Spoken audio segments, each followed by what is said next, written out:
Hello everyone, Les Best Stud Muffin here to present you a story. Now, my girlfriend and I have been discussing whether or not to post this. We decided to do so.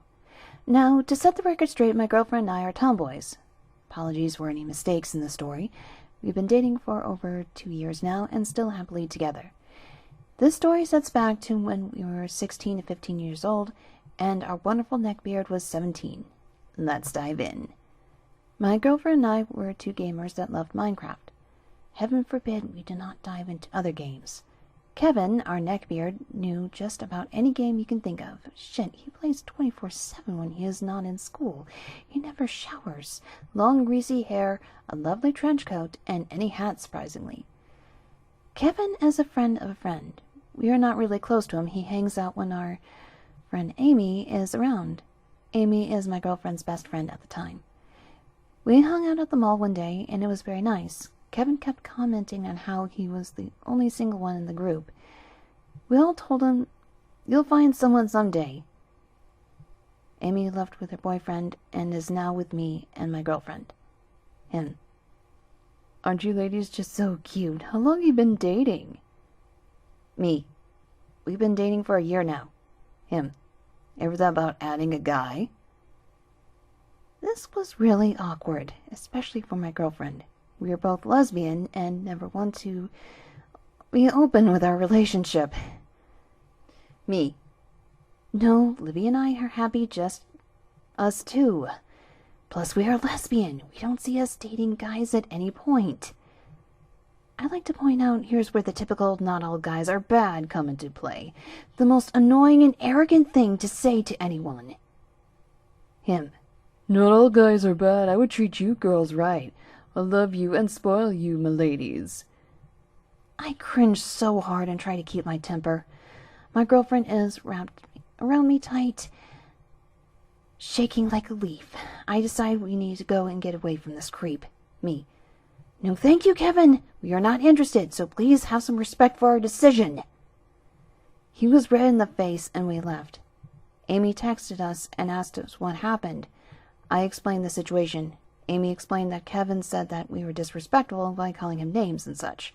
I was livid that he would say such a thing, and should not come to surprise at all. After all, he is a neckbeard. Now, where does the drama come in? We are getting to that. A week later, my girlfriend and I were chilling at her house. Neckbeard decided to message us. Him. "My offer still stands. After that altercation, you ladies need a daddy in your life. I would be the best fit to play that role. You'll bow down to me." This does get gross, so I apologize. "You both be pregnant with my children and learn to respect men." Me. "How dare you message us that sickening message?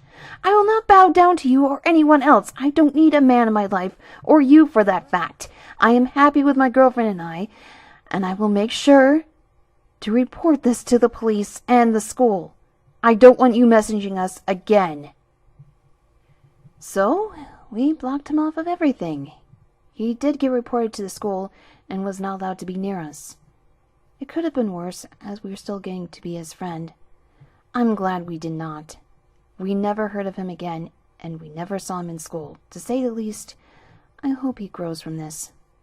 One can only hope. Okay, this will be a long one, so get comfy. Story starts at the beginning of high school when I met our neckbeard.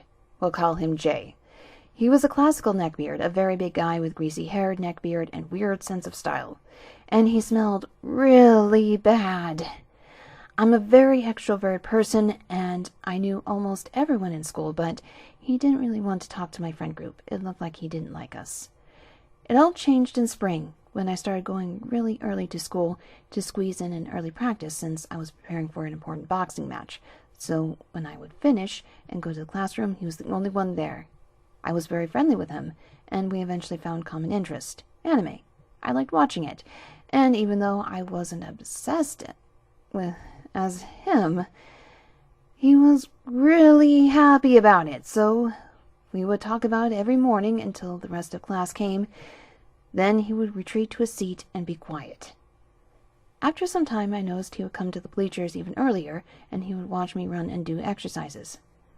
I found it a bit weird, but did not pay much attention until one morning he saw I was running with a guy from senior year. He asked me later if he was my boyfriend, and he sounded very pissed. I said no, he was just a friend, which was true, but he didn't believe me since he was a very handsome guy with tons of literal fangirls around school, but I didn't really care to explain myself to him. He would also come to my after-school practice to watch, which was starting to be a bit annoying. Him following me around, but not being friendly around my friends. In sophomore year, I started training even more intensely, and did not really have time to talk to him before or after class, but he did start messaging me and saying how cool I was and different because I'm very masculine and have very short hair. And because of liking anime and video games, I really didn't like that. Because a lot of girls are like that, and it made me feel uncomfortable when he called me a goddess. I told him that, but he never really stopped, even though I rarely replied to his messages. In junior year, I met a girl I really liked. Eventually, I asked her out, and we started dating.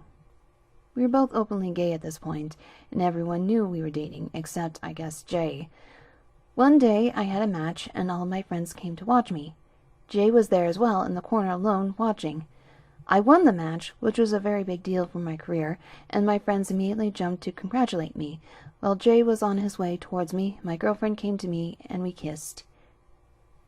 He stopped wide-eyed and then left quickly. Later that night, he texted me and told me how she doesn't deserve me and all that. I can change you, shit. I was very mad at this point and started ignoring him completely. One Saturday evening, our whole class and lots of other people went to a birthday party. We all got a bit drunk, and I'm a very friendly drunk, so when Jay came up to me on the dance floor, I was not acting like I wanted to kill him, and he took that as a sign we were friends again, I guess. After some dancing, I went to the sofa to sit with my friends and with my girlfriend in my lap, and that was when he disappeared. We all thought he went home early since he did not like parties, but, God, we were wrong. I had to use the restroom, which was outside, and my girlfriend was waiting for me in front. When I came out, I saw her about 20 meters away with him, all about her. She was trying to move away from him, but he would not let her. I quickly started moving towards them, and that's when he grabbed her wrist and waist very tightly, and she screamed. That was when I lost it. I stomped to him and punched him right in the face, and trust me, I punched really hard. He fell to the ground with his hands on his nose, which was bleeding intensely. My girlfriend pulled away, and we went home soon after that.